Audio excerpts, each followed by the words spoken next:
안녕하세요. 오늘은 한자다 287쪽 장인공부터 살펴보겠습니다. 장인공자는 갑글문 금문 소전에 보면 이같이 모양이 있는데, 이 모양은 목수들이 쓰는 도구, 흑손이나 자나 직각자나 또는 수직으로 내려서 무거운 걸 매달아서 수직으로 내리는, 수직을 살피는 도구다라고 보기도 하는 글자입니다. 장인공자는 목수가 쓰는, 무엇을 만들 때 쓰는 도구이기 때문에 장인이다, 도구, 기능, 제주, 만들다 등의 뜻으로 쓰이고 있습니다.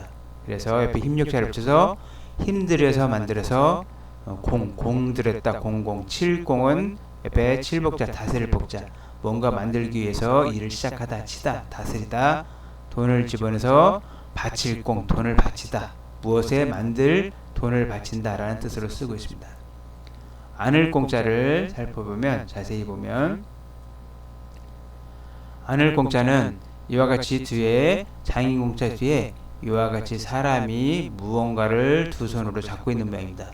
이 모양은 후에 잡을 극자로 변하고, 이 잡을 극자는 다시 하나만 남기고 점을 찍기도 했지만 후에 이와 같이 무릎범자로 변하기도 하고, 이게 올라가서 둥그란 자 형태로 쓰이기도 합니다.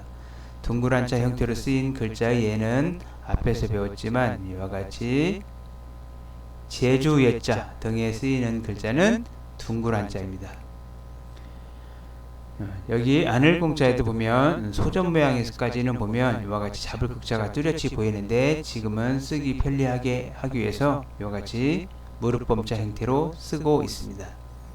그래서 어떤 도구를 두 손으로 잡고 안고 있다 라는 뜻으로 쓰이는 글자가 안을공자이고, 마음심자, 어떤 도구가 떨어질까봐 두려워서 안고 있어서 두려울 공, 떨어질까봐 가죽으로 묶어서 묶을 공 등의 글자 등으로 쓰고 있습니다.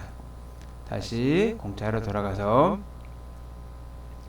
기타 빌공, 구멍열자에 들어서 구멍을 만들어서 빌공, 당길공, 속빌강, 사람 몸에서 텅 비어있는 속빌강, 우리가 특히 복강경 수술을 한다 그러면 뱃속에 빈 곳을 통해서 수술을 하는 것을 복강경이라고 합니다. 강강, 물이 지나가면서 만든 강, 오나라 배강, 들강, 깃대강, 이와같이 붉은색 글씨들은 사람 이름에만 쓰이므로 뜻을 특별히 자세히 알 필요는 없지만 음은 한자, 사람 성명 이름이나 지명 이름에만 있으므로 알아둘 필요가 있습니다. 항목항자는 옆에 머리할자 붙여서 목을 움직이게 하는, 어떻게 만드는, 목을 뜻해서 목항이라고도 하고, 항목항, 항문항, 사람 몸에서 무언가를 만들어내는 항문항, 항아리항, 붉을홍, 실을 어떻게 만들었다, 붉게 만들었다는 뜻이고, 기러기 홍자지만 큰 기러기 홍이라고 합니다. 강강자 옆에 세주자가 붙어서 강가에 사는 큰 기러기, 무지개 홍자, 옛날 사람들은 무지개가 벌레들이 모여서 생겼다고, 괴물이 만든다고 생각했기 때문에 벌레 중자를 붙이게 되었고, 어지러울 홍, 말을 만들어내는 말, 시끄럽게 해서 어지럽다 라고 합니다. 이 고자를 살펴보면 이와같이 뭔가 위로 뻗어서 위에서 퍼지는 모양에서 점점점 밑에서 나와서 위로 퍼지는 모양을 뜻하는 글자인데, 장인공자가 들어가서 점점점 대개는 밑에가 크고 위에가 좁아야 되는데 위에가 점점점 커져서 묘하다, 신기하다 라는 뜻에서 공교하다 라고 쓰이는 글자입니다. 다음에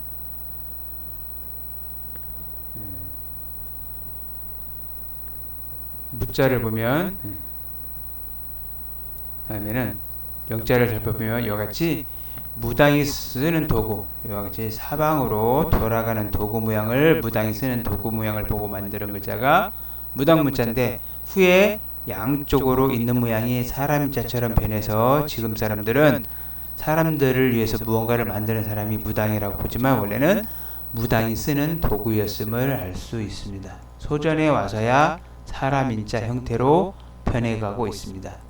무언가를 뱅글뱅글 돌려서 무언가를 알아보는 도구 모양이 무당무자이고, 입구자 무당무자 비우자를 위에 더하고 밑에 입구자가 3개 더한 글자는 입구자가 3개 있는 글자는 말 잘할 영자기는 하지만 말 잘할 영이라고 하고 위에 비우자가 붙어서 비가 주룩주룩 내리는 것을 비가 올 영, 비올 영이라고 합니다.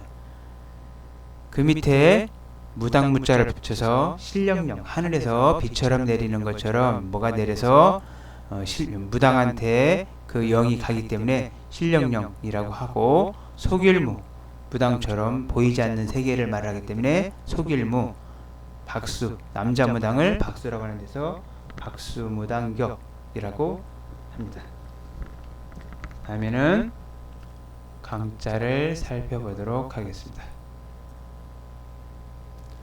강자는 위에가 거물망자가 이렇게 있고 밑에가 산이 들어서 산은 산인데 이와 같이 봉우리가 뚜렷하지 않고 능선이 길게 펼쳐진 높은 산을 강이라고 합니다. 그물처럼 높게 펼쳐진 그러한 산. 그래서 강이 들었다고 낮은 산이 아니라 일반 산보다도 봉우리가 뚜렷하지 않은 산들을 나타낼 때 산등성이 강자를 씁니다. 굉장히 크고 높은 산등성이를 뜻하는 글자가 강자이고, 이 강자는 음이 변하지 않기 때문에 공부하기가 쉽습니다. 칼이 크고 굳세다. 별이강, 큰 그물줄에서 가장 높이 있는 튼튼한 기준이 되는 줄을 강이라고 합니다. 별이강, 강철강, 수를 들어서, 그 다음에 이게 원래 산등성이가 언덕을 뜻했지만 지금은 다시 산을 위에다 또 하나 붙여서 산등성이 강자를 쓰고 있는데, 이 산등성이 강자는 이 강이나 이 강은 그래서 같은 글자가 됩니다. 다음에 흑토자를 붙여서 흑으로 산처럼 높게 만든 독, 항아리를 뜻하는데 항아리나 언덕을 뜻하는 글자가 언덕 강자입니다. 다음에 망할 망자를 살펴보도록 하겠습니다. 망할 망자는 이와 같이 갑굴문 근문에 보면 비수비자 끝이 잘린 모양이거나 아니면 사람이 있는데 사람 손이 잘린 모양이거나, 그래서 무엇이 끊겼다라고 보기도 하는데, 어떤 사람은 도망친다라고 설명한 것은 소전 모양을 보고 따라서 옛날에 이것은 니은자는 숨다라는 뜻이고 사람 인자가 보여서 소전에서는 사람이 구석으로 도망갔다 라고 주장을 하지만, 갑굴문 근문을 보면 칼끝이나 사람 손이 잘린 모양에서 망했다, 뭐가 잘못되었다 라고 주장을 하는 글자가 망할 망자입니다. 망할 망자를 따르는 글자는 계집여자, 여자들과 들어서 여자가 무언가를 잊어버렸다, 뭐가 잘렸다, 망령되다, 잘못되었다 라는 뜻이고, 바쁠 망자, 마음이 잊어버릴 정도로 바쁘다, 잊을 망자, 마음 잡쳐서 다시 잊을 망자. 이와 같이 똑같은 망자에 앞에 마음심자가 붙거나 밑에가 붙으면 이와 같이 뜻이 달라지는데, 이와 같은 뜻들은 기본 학설은 없지만 그래도 나름대로 이와 같이 같은 모양을 갖고 같은 부수들이 가진 뜻들에 대해서 궁금하신 분은 서당으로 개인적으로 연락을 해주시면 참고하도록 도와드리겠습니다. 다음에 발할망자, 망자가 있고 달월이 붙었고, 그래서 발하다, 잊어버린 것을 달을 보고 발하다. 산이름망, 까끄라기망, 끝이 잘 보이지 않는 그런 까끄라기를 뜻하고, 아득할망 등의 글자 등에 쓰입니다. 까끄라기는 곡시 끝에 길게 뻗은 가시 형태를 나타내는 글자를 까끄라고 합니다. 다음에 망자를 따르지만 이와 같이 망자가 있는데 위에가 그물망자가 있는 글자가 있는데, 여기서 앞에서 산등성이 강자하고 이 망자는 너무 모양이 비슷해서 서로 혼돈하기 쉬워서 같이 공부를 하면 이해가 됩니다. 밑에 부분을 보아서 산이 붙으면 강이라고 발음을 하고 망이 붙으면 전부 다 망이라고 발음을 합니다. 그물을 쳐서 도망갈 수 없게 만드는 그물에서 없을망, 그물망이라고 하고, 멍할망, 마음이 없어졌다, 그물망자. 본래는 실사자가 없는 글자나 있는 글자나 똑같이 그물망이었는데 지금은 나누어서 쓰기도 합니다. 지금의 그물망자는 실사자가 있는 글자를 많이 쓰고 실사자가 없는 글자는 없다라는 뜻으로만 많이 쓰이고 있습니다. 이 망자를 보면 소전에 보면 이와 같이 그물망자만 있고, 혹체에 보면 밑에가 망할 망자가 붙었고 실사자가 있는 글자도 있음을 볼 수가 있습니다.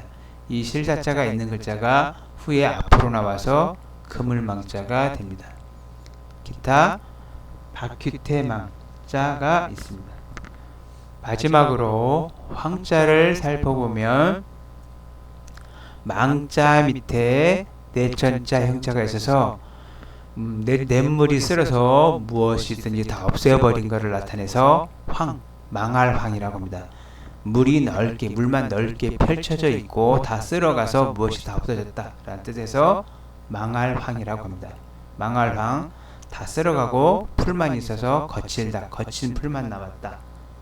어리둥절할 황, 소경맹자는 망자 밑에 눈목자가 들어서 눈이 망했다, 잘못되었다는 뜻으로 소경맹 등의 글자로 씁니다. 눈이 보이지 않는 사람을 옛날에는 한자로 맹인이라고 합니다. 감사합니다.